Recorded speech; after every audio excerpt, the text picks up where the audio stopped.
Nous voici maintenant avec l'exercice type numéro 2. Cette fois-ci, notre suite n'est plus définie de la même manière qu'auparavant.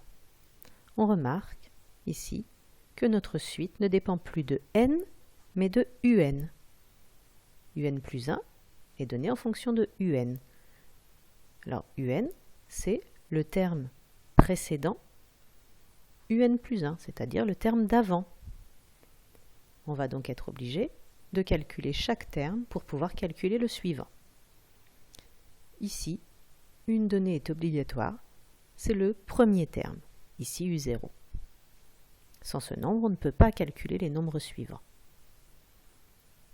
Alors ici, nous allons faire notre calcul.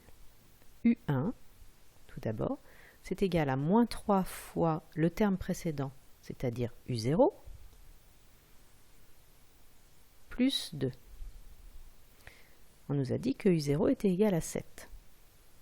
Donc ici, je remplace U0 par 7, ce qui me fait moins 3 fois 7,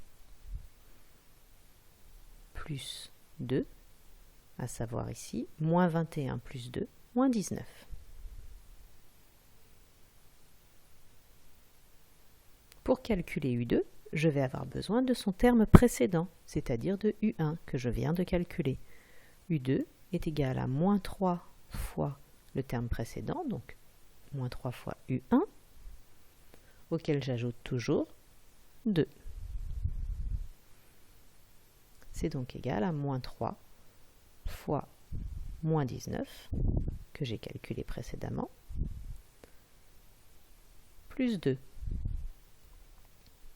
Ceci nous donne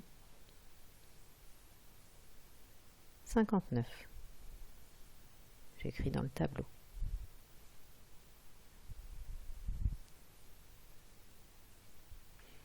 Je procède alors de même pour chacune des valeurs de mon tableau, mais cette fois-ci, hors de question de calculer U5 sans avoir calculé U4.